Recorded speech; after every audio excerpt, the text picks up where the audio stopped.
नमस्कार दोस्तों। आप जानते हैं कि एसएससी सीजीएल की पोस्ट जो हैं वो आ चुकी हैं। उनके फॉर्म आपके स्टार्ट हैं और जल्दी ही समाप्त हो जाएंगे। तो आज मैं आपको बताऊंगा कि एसएससी सीजीएल में आप कैसे पास हो सकते हैं और रीजनिंग को हल करने की क्या तकनीक हो सकती है, कौन कौन से चैप्टर्स को हमें कवर करना चाहिए। देखिए, सबसे पहले हम यहाँ पे जानेंगे, हम जो बात कर रहे हैं वो कर रहे हैं एसएससी सीजीएल 2025 और 26 की। एसएससी सीजीएल 2025-26 में टोटल जो पोस्ट है वो है आपकी 14,582। जो टोटल पोस्ट है वो कितनी है? 14,582। सेकंड चीज ये है कि इसके फॉर्म की डेट आपको पता है 9 जून से, और कितनी जुलाई तक थी? 4 जुलाई तक। तो अभी आपके पास समय है, फटाफट आप फॉर्म फिल कर सकते हो। प्लस में इसका जो एप्लीकेशन का जो करेक्शन फैसिलिटी है, मतलब आप जो फॉर्म भरोगे उसमें अगर आप कोई करेक्शन कराना चाहते हैं, मतलब कोई चीज जैसे गलत हो जाती है, नाम वगैरह, ठीक है, डेट ऑफ बर्थ वगैरह, अगर उसमें आप करेक्शन करना चाहते हैं तो उसकी जो डेट है वो जुलाई 9 और कितनी है? 10 है। यानी कि आप 9 और 10 जुलाई को आप क्या कर सकते हो? करेक्शन कर सकते हो उसमें, ठीक है। प्लस हम बात करेंगे एसएससी सीजीएल 2025 टीयर 1 एग्जाम जो है, मतलब जो एसएससी सीजीएल का जो प्री पेपर होगा, क्योंकि दो पेपर होते हैं, प्री और मेंस। जो प्री पेपर होगा उसकी जो डेट है वो अगस्त 13 से और 30 अगस्त 2000 कब तक है? 25 तक। अगस्त 13 से स्टार्ट होगी और कितनी तारीख तक चलेगी? 30 तारीख तक। क्लियर? तो चलिए अब देखते हैं यहाँ पे नेक्स्ट हमने यहाँ पे क्या बनाया है। नेक्स्ट हमने बनाया है कि रीजनिंग में क्या पढ़े और कैसे पढ़े, what to study, how to study in reasoning. देखिए, सबसे इंपॉर्टेंट ये है कि आप पिछली परीक्षा में आए प्रश्नों को मैक्सिमम हल करें। यानी कि आपको करना है solve the question of previous exam. क्यों करना है? क्योंकि हम ये जान पाएंगे कि पिछले पेपरों में कितना लेवल आया, किस तरीके का लेवल आया, ठीक है। वो हम कब जान पाएंगे? जब हम पुराने जो परीक्षा में जो पेपर हुए हैं उनको हम सॉल्व करेंगे। आप जानते हो ये चीज कि पिछली जो प्रीवियस ईयर के जो पेपर है, आपको किसी परीक्षा में, मान लो आपकी सीजीएल की परीक्षा आपकी चल रही है और आपके पास 25 क्वेश्चन है सॉल्व करने के लिए। इन 25 क्वेश्चन को आप सॉल्व करो, लेकिन आपको साथ में टिक टॉक लगाना है। यानी कि आपको क्या लगानी है? घड़ी लगानी है, और आपको टाइम कवर करना है कि 25 क्वेश्चन है तो मुझे कम से कम इन क्वेश्चन को 13 से 15 मिनट के बीच में इनको मुझे हल करना है, तभी बाकी के सब्जेक्ट को हम कवर कर पाएंगे। क्योंकि यहाँ पे जो परीक्षा है इसमें जो वैल्यू है ना, वो भाई किसकी वैल्यू है? पूरी की पूरी जो वैल्यू होगी वो किसकी होगी? टाइम की वैल्यू होगी। और टाइम अगर आपने कवर कर लिया, यकीन मानिए आपका जो सिलेक्शन है वो पक्का है, ठीक है। अब देखिए, यहां पे मैंने आपके सामने कुछ चार्ट बनाया है।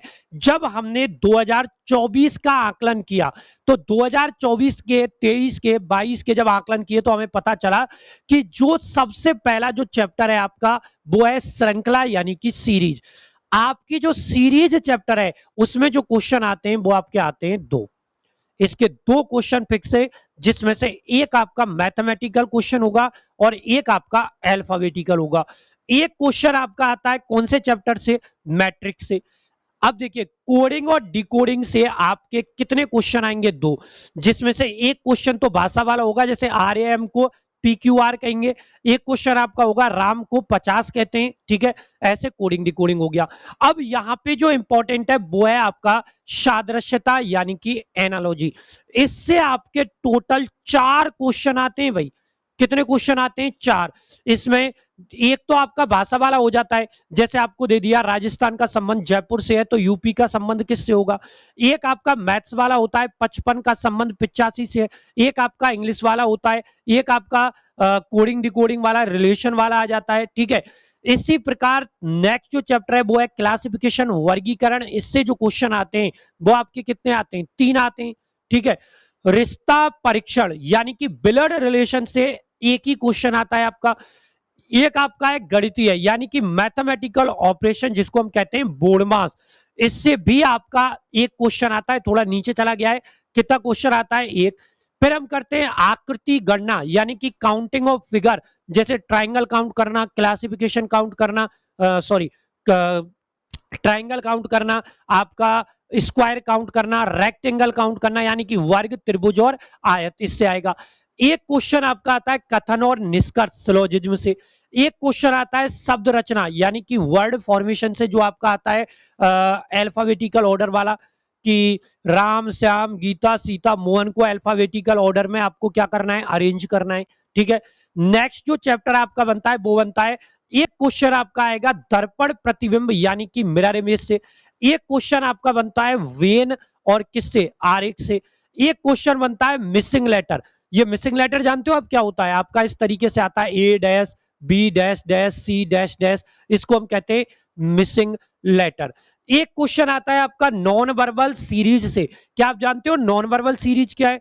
आपको चित्र दिए जाएंगे, मतलब 4-5 इस तरीके से आपके सामने कुछ कॉलम बना दिए जाएंगे, जिनमें आपको यहाँ पे कुछ डायग्राम दिए जाएंगे। ठीक है। इनको आपस में कनेक्ट करके आपको नेक्स्ट जो है डायग्राम निकालना है। एक क्वेश्चन आता है आपका डाइस से, यानी कि पासा से। एक क्वेश्चन तो हमेशा फिक्स है, किसका? कागज काटना, यानी कि पेपर कटिंग और फोल्डिंग का एक क्वेश्चन फिक्स होता है आपका। फिर एक क्वेश्चन आता है आपका छिपी हुई आकृति थे, जिसको हम कहते हैं एम्बेडेड फिगर। आपको 4 ऑप्शन दिए जाएंगे, एक आकृति दी जाएगी, आपसे पूछा जाएगा कि यह आकृति किस विकल्प में छिपी हुई है, और एक आपको दिया जाएगा अपूर्ण आकृति, यानी कि इनकम्प्लीट फिगर से। इस प्रकार 25 जो क्वेश्चन है उनकी रणनीति आप तैयार कर सकते हो। और अधिक जानकारी के लिए आप ज्वाइन करें हमारा यूट्यूब चैनल, और अच्छी एक सेशन लेके आएंगे जिसमें और हम बात करेंगे CHSL की विभिन्न जानकारियों के बारे में। जय हिंद।